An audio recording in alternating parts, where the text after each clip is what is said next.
USAA knows dynamic duos can save the day, like superheroes and sidekicks, or auto and home insurance. With USAA, you can bundle your auto and home and save up to 10%. Tap the banner to learn more and get a quote at USAA.com/bundle. Restrictions apply.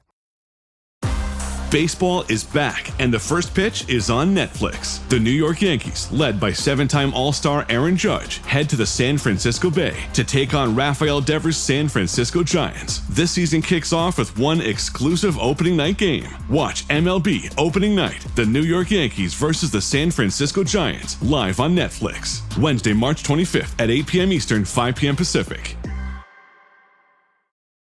Salut à toutes, salut à tous, j'espère que vous êtes bien remis de cet incroyable Milan-San Remo qu'on a vécu il y a quelques jours.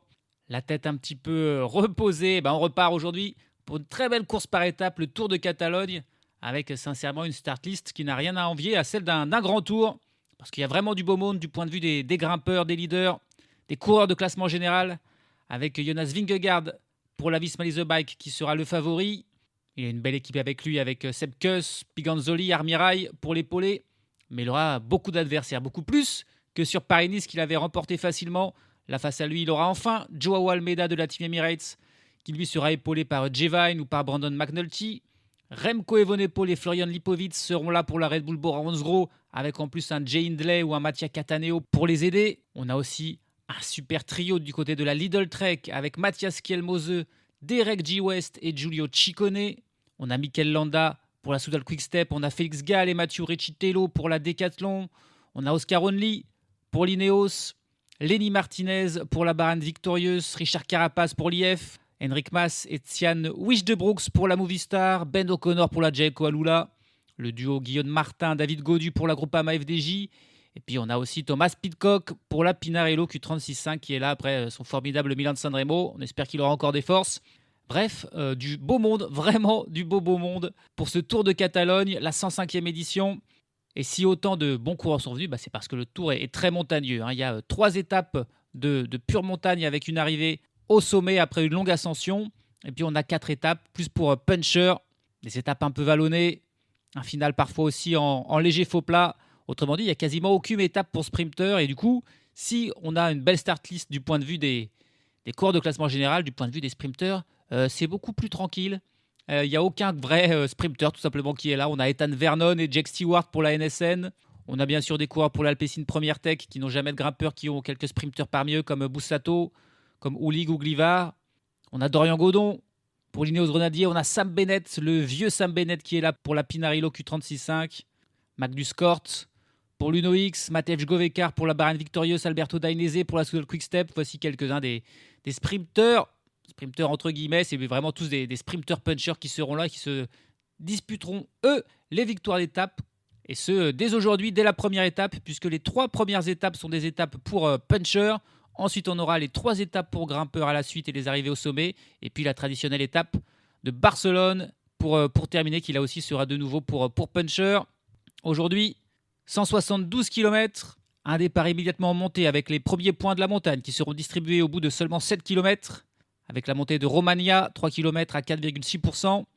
On aura une longue ascension à mi-course, mais assez facile. Elle fait 16 km, mais elle est seulement de 3% de moyenne, donc ça ira pour la plupart du peloton. Par contre, ce sera un petit peu plus dur dans le final, avec un enchaînement de murs. 1 km à 7%, 1 km à 5,5%, un autre kilomètre à 6%, 2 km à 5% à chaque fois. Voilà, des petits murs qui s'enchaînent, et une rampe finale de 600 mètres à 4,2%. Donc, on attend peut-être un sprint en petit comité, l'occasion pour les punchers type Dorian Godon, type Magnus Cort, de se montrer. Ethan Vernon, s'il est là dans le final, sera aussi un des favoris. Francesco Bussato, Alberto Dainese, Jake Stewart, ou un coureur comme Brieux Roland pour la Groupama FDJ, ou un Thomas Pidcock s'il est motivé, pourront aussi aller chercher, se battre pour la première des victoires d'étape sur ce Tour de Catalogne. Chute de Bellocchi juste devant Armstrong qui est parti dans le terrain. Et attaque de Pierre Roland. Voilà ce que nous disons depuis le début de ce Tour de France. Une chute terrible. Christopher Froome à pied. Mais quelle image du Tour. On n'a jamais vu ça. 100% cyclisme, le podcast du vélo en direct. Ça va Marion? Désolé. Et c'est parti. Le kilomètre 0, on va voir quels seront les premiers attaquants du jour. Il y aura des points de la montagne là, à prendre très rapidement. On notera d'abord quand même l'absence, et c'est très très rare pour être signalé sur une course par étape World Tour, surtout une course aussi prestigieuse que le Tour de Catalogne, l'absence d'une des équipes World Tour. Elles ne sont que 17 et non pas 18.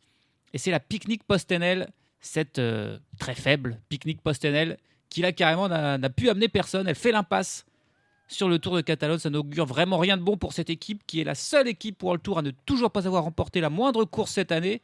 Si en plus ils ne viennent pas sur les compétitions prestigieuses comme celle-ci, ça s'annonce très très très compliqué.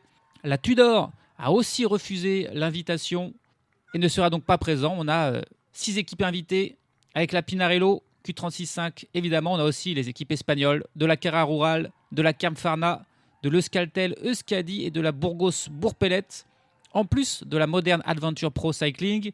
Parmi toutes ces équipes, on suivra surtout Abel Balderstone de la Carrera Rural, qui est un bon grimpeur et qui sera là pour le classement général. On suivra aussi Riley Pickrell, peut-être sur les arrivées un peu punchy comme aujourd'hui. Mais voilà, la Picnic Postenel, donc absente de ce Tour de Catalogne. Et puis là, ça y est, on a les premières attaques avec... Ah, mais oui, évidemment, il est là pour la Lotto. Et s'il est là, il attaque. C'est Baptiste Weisstroffer, le Français de la Lotto Intermarché, qui a attaqué. Il est accompagné justement par un coureur de l'Euskaltel Euskadi, Unai Aznar. Et on tient là nos 2 premiers attaquants du jour. On a un trio d'autres coureurs qui est parti à la poursuite des 2 de devant, avec que des coureurs, là, des équipes invitées. Tyler Stites, américain de la Modern Adventure Pro Cycling. Hugo Aznar, coureur de l'Equipo Kern Pharma. Et Josh Burnett, un néo-zélandais de la Burgos Bourpelet.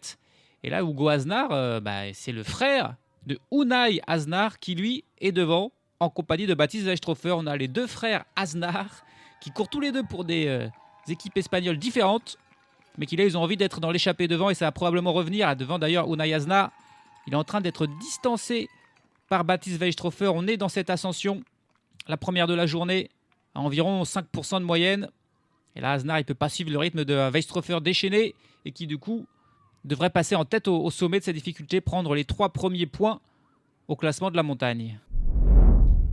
Et voilà pour Baptiste Weisstroffer, qui passe en tête et qui maintenant aurait tout intérêt à ralentir le rythme et attendre les 4 autres qui sont désormais en poursuite derrière lui. Aznar a été repris par son frère Aznar et par Stites et Burnett. L'écart avec le peloton qui a grandi très rapidement. On est quasiment aux 4 minutes d'avance. Peloton qui ne les a absolument pas poursuivis. Personne d'autre qui n'a tenté de sortir. Baptiste Weisstroffer qui va très rapidement se relever. Pas la peine de s'épuiser tout seul. On va avoir un regroupement et donc une échappée de 5 coureurs avec un Français, Baptiste Weisstroffer, 2 Espagnols, les frères Hugo et Unai Aznar, en compagnie de Josh Burnett.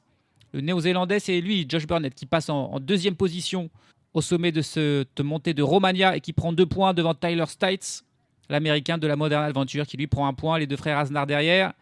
Et donc voilà ce groupe de 5 coureurs qui va se rejoindre, près de 4 minutes d'avance sur le peloton, qui ne devrait pas tarder à se mettre à rouler pour commencer à gérer un petit peu cet écart. 140 km de l'arrivée, et on arrive là à un sprint intermédiaire. Il y en aura 3 aujourd'hui, avec à chaque fois 3-2 et 1 seconde à aller chercher. L'écart avec le peloton qui est déjà en train de diminuer un petit peu pour les hommes de tête. La NSN d'Ethan Vernon, l'Ineos Grenadier de Dorian Godon se sont déjà mis à rouler. L'écart qui est plus désormais autour des 3 minutes. Et les échappés qui vont certainement se le disputer un petit peu. Ce sprint, on va voir qui sera le plus rapide, avec encore un Baptiste Weisstroffer qui semble bien parti pour aller passer là aussi en tête. Ouais, Baptiste Weisstroffer qui prend les 3 points, qui prend les 3 secondes de ce sprint intermédiaire. Il devance Hugo Aznar et Tyler Stites. Baptiste Weisstroffer, en plus, quand il est dans l'échappée, il fait pas que rouler, il veut tout prendre, tous les points possibles. Et là, c'est lui qui prend les 3 secondes de bonif sur ce sprint intermédiaire. Lui qui est pourtant le seul représentant d'une équipe World Tour, eh bien, il ne laisse rien à ses 4 compagnons d'échappée qui sont eux pourtant d'équipes de niveau Pro Tour. Désormais, on va avoir une vingtaine de kilomètres de plat, puis ce sera la longue ascension de Saint-Hilary, 16 km, mais encore une fois à seulement 3% de moyenne. C'est tout de même un col de première catégorie, ce qui veut dire qu'il y aura 10 points à prendre au sommet pour celui qui passera en tête. Le sommet de l'Alt des Saint-Hilary, c'est ce col de première catégorie avec un Baptiste Weisstroffer qui accélère encore et qui va une nouvelle fois passer en tête, prendre les 10 points. Il devance Tyler Stites, l'Américain. Derrière, c'est Unai Aznar, Hugo Aznar, Josh Burnett qui passe juste derrière. Mais Weisstroffer qui prend 10 points. Et c'était les derniers points de la journée à prendre au classement de la montagne. Il sera donc sur le podium ce soir avec le maillot de meilleur grimpeur qu'il portera ensuite demain. Bien joué de la part du coureur de la Lotto. Par contre, en vue de la victoire d'étape, c'est un peu plus compliqué d'y croire là pour Weisstroffer et ses compagnons parce que l'écart a diminué. Il y a moins de 2 minutes d'avance désormais sur le peloton, toujours mené par l'Ineos et par la NSN. Là, on va avoir une longue phase de transition. Environ 50 km d'abord de descente puis de plat, au sein duquel on retrouvera les 2 derniers sprints intermédiaires qui devraient donc quand même revenir aux échappées. Et puis ensuite, ce sera la phase des murs où on devrait voir une... Et puis ensuite, ce sera les 40 derniers kilomètres. Avec cette succession d'ascensions, ça sera compliqué pour les échappés de rester devant à ce moment-là. Et le deuxième sprint intermédiaire avec un Baptiste Weisstroffer intenable et qui va encore une fois passer en tête, prendre de nouveau 3 secondes. C'est Josh Burnett qui passe en deuxième position, Hugo Aznar en troisième. Ça fait 6 secondes de bonif désormais pour Weisstroffer qui prend tout ce qu'il peut prendre. Du coup, on va faire notre focus sur lui. De toute façon, ni Hugo Aznar, ni Unai Aznar, ni Josh Burnett, ni Tyler Stats n'ont la moindre victoire professionnelle, pas plus qu'ils n'ont jamais participé au moindre grand tour ou au moindre monument.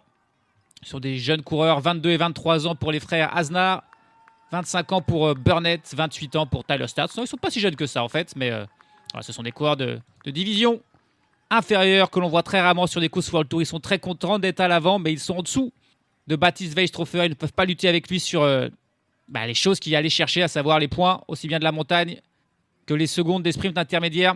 Weisstroffer, lui, il compte une victoire dans sa carrière. Le Français de 25 ans, il a eu cette saison, enfin, une échappée qui a marché pour lui. C'était sur le Tour d'Oman. Après une échappée de 191 km, il avait terminé en solitaire avec 17 secondes d'avance sur le peloton. Ça marche très rarement, mais quand ça marche, c'est une joie sans nom. Et il a réussi enfin son coup, Weisstroffer. On espère qu'un jour, il réussira aussi à le faire sur une course World Tour, ce qui n'est pas le cas du Tour d'Oman. Le Français qui n'est professionnel que depuis l'an passé. Il avait auparavant été formé du côté de la Décathlon AG2R, mais sans jamais vraiment rouler avec l'équipe première, avant donc de signer pour la Lotto l'an passé et d'arriver sur des vraies courses de renom. Il n'a pas encore fait de grands tours. Par contre, l'an passé, on l'avait vu sur Milan-San Remo et sur Paris-Roubaix, où il avait bien sûr pas réussi à même rentrer dans le top 100, mais il les avait finis. Et puis cette saison, on l'a vu sur le Tour Down Under, il avait pris une fois l'échappée. Il avait pris l'échappée aussi sur la Muscat Classique, 2 fois sur le Tour d'Oman et donc une fois victorieusement. Il était aussi là sur l'UAE Tour, mais de manière étonnante, on ne l'avait pas trop vu à l'avant. Anomalie réparée dès la première étape de ce Tour de Catalogne pour le rouleur Baptiste Weisstroffer. Et il a pris tout ce qu'il y avait à prendre parce que j'avais cru qu'il y avait un 3e sprint intermédiaire, mais non, il n'y en a que 2, donc il n'y a plus rien à aller chercher pour les échapper à part une éventuelle victoire, mais ça va être compliqué. L'écart qui continue de diminuer, d'être bien géré par l'Ineos et par la NSN. Bon, aussi la barre victorieuse de Matej Goveka roulait un petit peu. L'écart de 1 minute et 37 secondes d'avance à 90 km de l'arrivée. Ça va être très compliqué d'aller au bout, évidemment. During Lowe's Pro Savings Days, save more on what goes into the job. Add power to your lineup with a free DeWalt 20-volt max 5 amp-hour battery when you buy a select DeWalt 20-volt max tool. Plus, get up to 35% off select major appliances from Whirlpool, Maytag, and more. Get the job done right. Keep more in your pocket. That's Pro Savings Days. Our best lineup is here at Lowe's. Valid through 3/27. Selection varies by location. While supplies last. Protein is now at Starbucks, and it's never tasted so good. You can add Protein Cold Foam to your favorite drink or try one of our new Protein Lattes or Matcha. Try it today at Starbucks.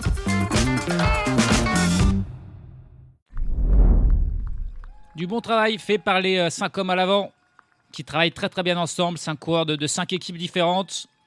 Et ils y croient, l'écart qui était descendu quasiment à seulement 1 minute 10, mais qui remonte, et qui désormais est à 2 minutes, alors qu'on est à 40 km de l'arrivée, 41 exactement, et qu'on va bientôt entamer le début des ascensions.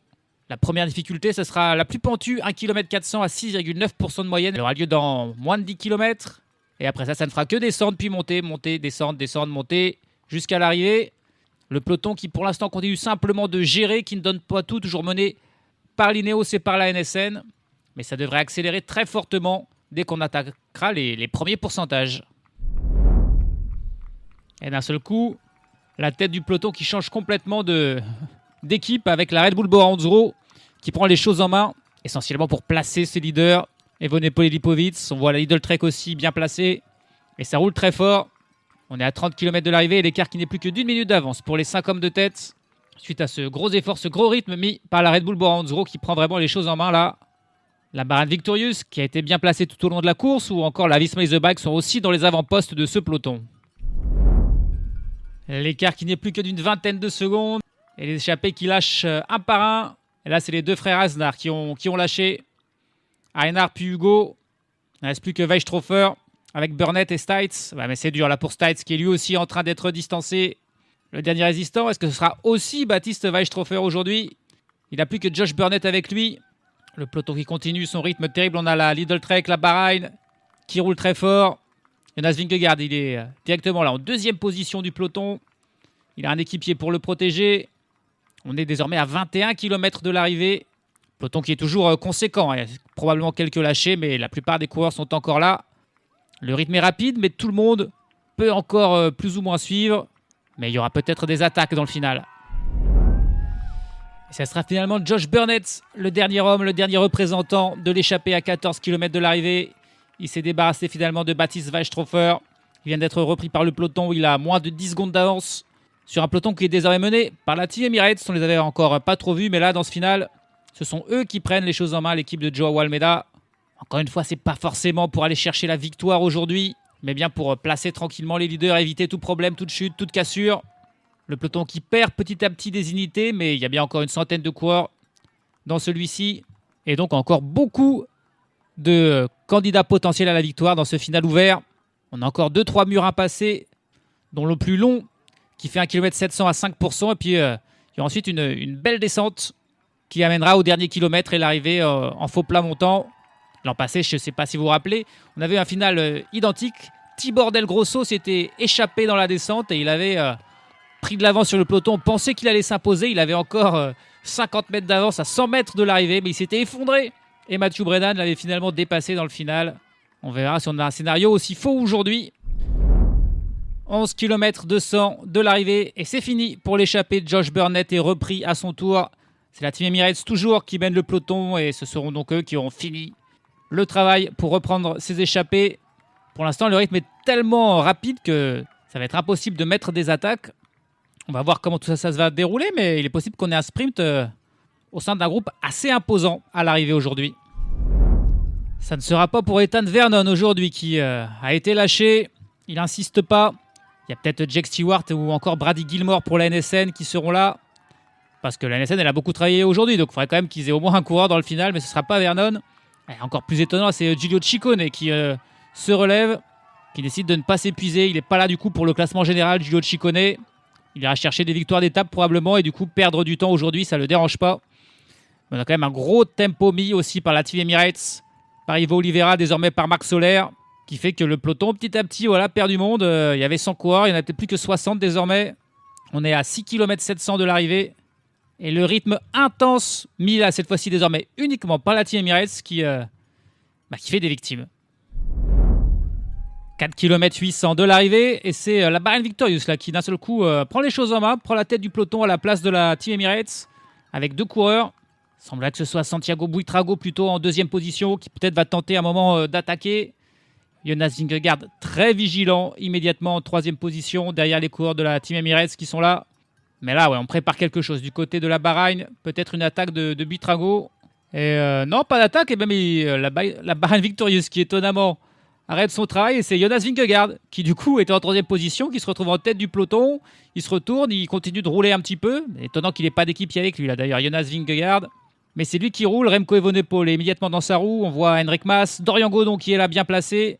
Et là, on va aller dans la descente finale. Et du coup, c'est pour ça que Vingegaard il continue son effort. Il se dit que l'endroit le plus safe, c'est d'être en tête dans une descente.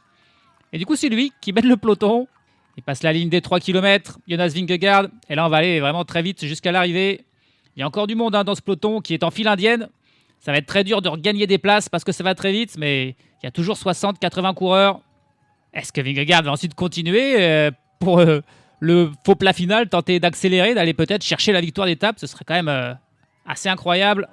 Derrière lui, c'est Lenny Martinez qui double Remco Evenepoel là pour prendre la roue de Jonas Vingegaard. Et la descente est finie. Oh, il y a une jolie chicane. Voilà, il est safe, Vingegaard, il la prend en tête. Il est sûr d'être pris dans aucune cassure, aucun problème. On est à 1 km 700 de l'arrivée. Désormais, ça ne descend plus, ça va être plat pendant 1 km. Puis ensuite, ça montera sur la fin. Et du coup, Vingegaard, voilà, qui se retire de la tête de la course. C'est un de ses équipiers qui vient prendre le relais.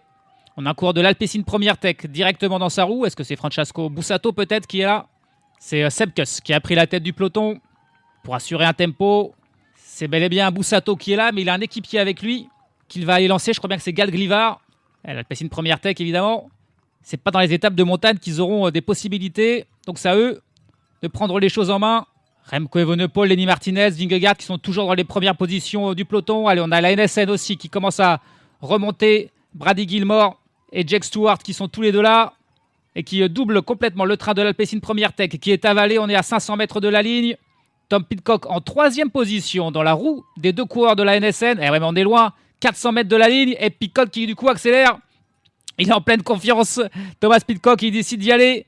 Il a Remco Evenepoel dans sa roue, Dorian Godon en 3e position. Et c'est Remco Evenepoel et Thomas Pidcock qui sont désormais au coude à coude. Remco Evenepoel qui est en train de passer. Dorian Godon dans sa roue, désormais Remco Evenepoel en tête. Dorian Godon qui est en train de dépasser Remco Evenepoel, ça va se jouer entre ces deux-là. Dorian Godon, Remco Evenepoel qui réalise, attention, ils sont presque en train de se toucher, ça va être sur la ligne entre Remco et Dorian Godon.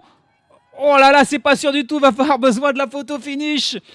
Au geste de rage de Remco, je dirais que c'est Dorian Godon qui s'est imposé, à moins que c'était de la rage de joie, ça s'est joué à pas grand-chose, mais aucun des deux n'a levé les bras. Dorian Godon, il a regardé Remco Evenepoel, il l'a vu faire son cri de rage. Alors, est-ce que c'était de rage, de joie ou de déception? On ne sait pas. Quel duel entre Dorian Godon et Remco Evenepoel. Ils se sont un petit peu touchés en plus. Allez, on va voir ici la fin. C'est Dorian Godon. C'est le champion de France, Dorian Godon, qui s'impose, mais d'un rien du tout. Il y a quoi, 5 cm peut-être d'écart entre les deux hommes. C'était très très difficile. Il a remonté Remco Evenepoel. Ensuite, les deux hommes, ils sont restés au coude à coude pendant au moins 100 mètres. Et aucun des deux n'arrivait à dépasser l'autre. Ça s'est vraiment joué à rien. Et il a magnifiquement joué le coup. C'est lui d'abord, Dorian Godon, qui a suivi l'effort de Thomas Pidcock. Mais Remco Evenepoel fait un petit punch pour s'intercaler entre les deux hommes. D'ailleurs, on a Léo Bizio qui était aussi dans le coup pour la Décathlon. On a Guillermo Thomas Silva pour Astana, mais ils ont été très rapidement distancés par le trio qui était parti. Et Thomas Pidcock, lui aussi, s'est rapidement affalé au moment où Remco Evenepoel porte son effort. Godon dans la roue de Remco Evenepoel qui d'abord assez facilement revient à hauteur de Remco Evenepoel et le dépasse un petit peu. Mais ensuite, il reste encore 100 mètres et c'est dur. Et Remco Evenepoel qui petit à petit reprend centimètre par centimètre, mais il lui en manquait rien. D'ailleurs, là, Dorian Godon, il fait le geste avec ses doigts pour dire qu'il a gagné absolument d'un rien de 2 centimètres et fait le geste de « j'ai pas voulu célébrer parce que j'étais pas sûr ». Mais la victoire, elle est bel et bien pour Dorian Godon, pour l'Ineos Grenadier. Il était un petit peu le favori du jour. Son équipe a d'ailleurs été celle qui a le plus travaillé derrière les échappés. Et la victoire est donc logique et méritée, même s'il a dû faire un effort assez hallucinant face à un Remco Evenepoel qui voulait marquer les esprits. En s'imposant, c'est raté. Il ne prendra que la 2e place derrière le Français. En pleine forme, Dorian Godon, depuis qu'il a rejoint l'Ineos Grenadier, mais même avant, il était quand même déjà plutôt performant. Le champion de France, 2e victoire de la saison. Après sa victoire d'étape sur Paris-Nice, il y a quelques jours, il récidive donc sur le Tour de Catalogne. Au terme d'un sprint tout en puissance, un superbe duel avec Remco Evenepoel. C'est la 18e victoire dans la carrière du Français sur ce Tour de Catalogne qu'il apprécie puisqu'il vit en Catalogne. Il avait fait 2 fois 4e lors des 2 dernières éditions de cette première étape du Tour de Catalogne. C'était à chaque fois le même final. Il savait donc qu'il pouvait aller la chercher, cette victoire, et c'est chose faite. C'est aussi sa 4e victoire au niveau World Tour, en plus de 2 étapes sur le Tour de Romandie il y a 2 ans. Et donc Paris-Nice, une étape, Tour de Catalogne, une étape aujourd'hui. Le palmarès de Dorian Godon qui continue de joliment s'agrémenter de lignes. Aujourd'hui, donc, Remco Evenepoel battu d'un rien. Il prendra quand même 6 secondes de bonification. C'est Thomas Pidcock qui a pris la 3e place et les 4 secondes de bonif qui vont avec, derrière le top 10, complété par Guillermo Thomas Silva, l'Uruguayen de l'XDX Astana Team. Simone Gualdi, italien de la Lotto Intermarché, prend la 5e place devant Lenny Martinez qui a fini 6e. Andrea Raccani pour la Soudal Quick-Step 7e, Henri Houlig pour l'Alpecin Première Tech 8e, et puis Oscar Only de l'Ineos Grenadier et Antoine Loth de la Décathlon complètent ce top 10. Au total, c'est un groupe d'exactement 69 coureurs qui auront terminé ensemble dans le même temps. Par contre, on notera quand même parmi les coureurs qui ont perdu du temps, 3 coureurs de la Lidl Trek, Giulio Ciccone, Tao Geoghegan Hart et puis aussi Derek G. West. On ne l'avait pas vu distancer, mais lui aussi termine à 1 minute et 46 secondes en compagnie de Ciccone et de Geoghegan Hart. Du coup, ça sera Matthias Kjellmoser, le leader de la Lidl Trek pour le classement général. Ça, c'est clair et net, puisque tous les autres ont perdu du temps. Un autre coureur distancé, et on ne l'avait pas vu, c'est David Gaudu, le coureur de la Groupama FDJ, qui lui perd 3 minutes 58 aujourd'hui. Et pareil, il ne jouera pas le général, il ira peut-être chercher des victoires d'étape. Ça sera Guillaume Martin, le leader dans cette équipe. Et puis aucun abandon, aucune chute aujourd'hui. Le dernier du jour, c'est Jan Hurt pour la NSN Cycling Team, le Tchèque qui termine à 15 minutes 17. Il y a quand même donc eu des écarts dans cette étape assez difficile, et puis surtout mené à un train d'enfer là. Dans le final, classement général, Dorian Godon devant Remco Evenepoel et Thomas Pidcock, ainsi que Guillermo Thomas Silva, puis tous les autres coureurs. Les membres de l'échappée, notamment Baptiste Weistrofer, malgré leur seconde de prise, ils ont été distancés dans le final et ne figurent pas dans les premières places de ce classement général. Dorian Godon qui prend aussi le classement par points devant Baptiste Weistrofer et Remco Evenepoel. Weistrofer, lui, par contre, il aura le maillot de la montagne, le meilleur grimpeur. Il a 13 points devant Tyler Stites qui en a 9 et Unai Asnar qui en a 6. Et puis au classement de meilleur jeune, c'est Simone Gualdi, le 5e du jour, qui s'empare de ce maillot devant Lenny Martinez et Andrea Raccani. Demain, la deuxième étape et un profil assez similaire à celui d'aujourd'hui. Une seule ascension répertoriée, elle est en tout début d'étape une nouvelle fois. 1 km à 7%, c'est plus un petit mur qu'une vraie ascension.